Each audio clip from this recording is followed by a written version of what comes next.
Fala galerinha, beleza? Tudo bem com vocês? Aqui é o professor Tarcísio e hoje vamos ter mais uma aula sobre reprodução. Hoje vamos falar sobre os hormônios relacionados à reprodução.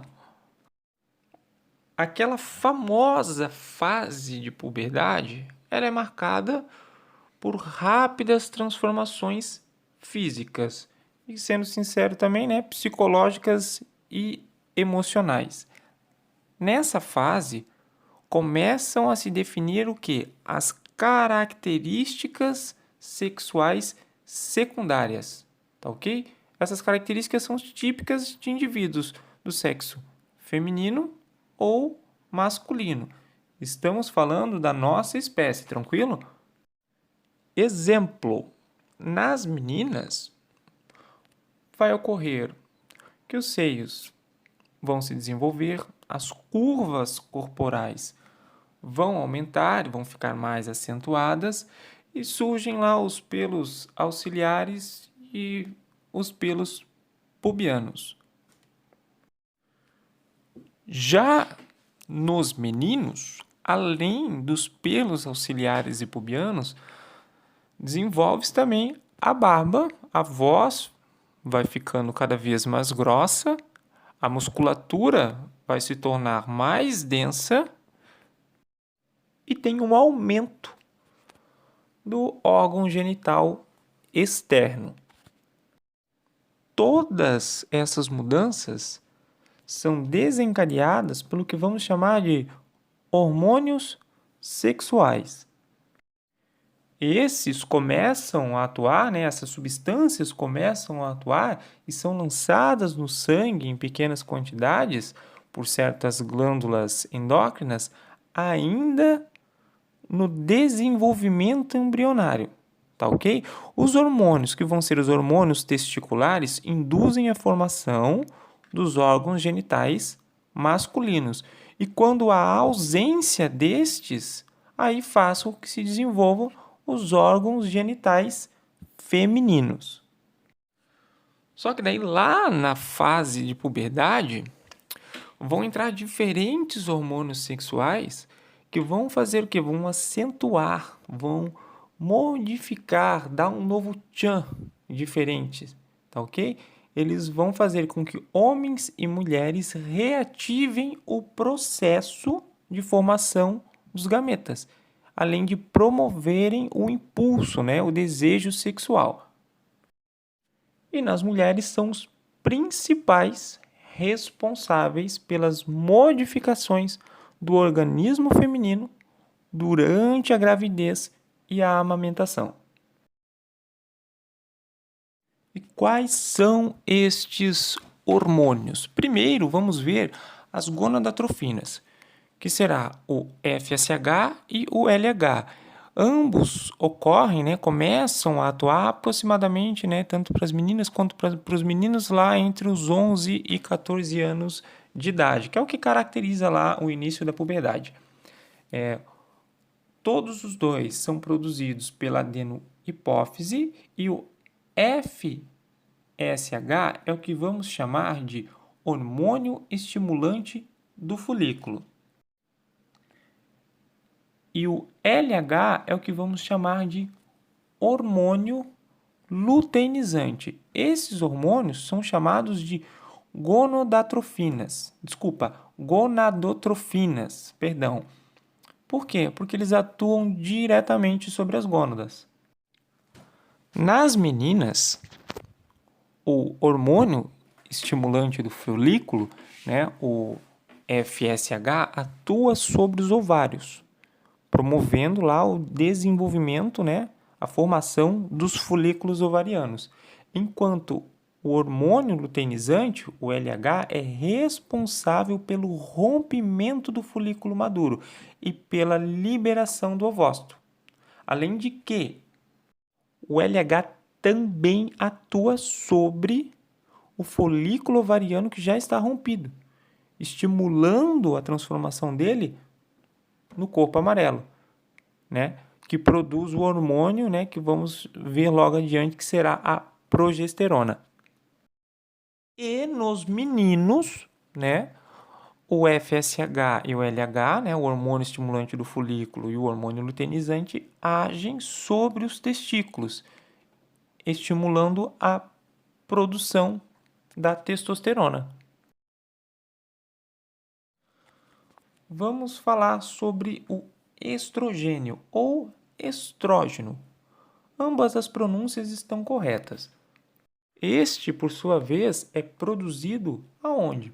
Principalmente pelas células do folículo ovariano, em desenvolvimento. O aparecimento de diversas características secundárias da mulher são determinadas pelo estrogênio, como, por exemplo, o acúmulo de gordura em determinados locais do corpo, o desenvolvimento das mamas e vamos citar também o alargamento dos quadris. O estrógeno também induz o quê? O amadurecimento dos órgãos genitais femininos e também está diretamente relacionado ao impulso sexual, ou seja, ele promove o impulso sexual. E a progesterona, o que é? Vamos lá. A progesterona ela é um hormônio que é produzido principalmente pelo corpo amarelo. Ela tem uma importância fundamental no processo reprodutivo, pois ela, junto com o estrogênio, atua na preparação da parede uterina. Mas para que serve a preparação da parede uterina? Para receber um possível futuro embrião. Aqui estão os principais hormônios reprodutivos e a ação deles no organismo feminino. O FSH, ou hormônio estimulante do folículo, ele é produzido na hipófise.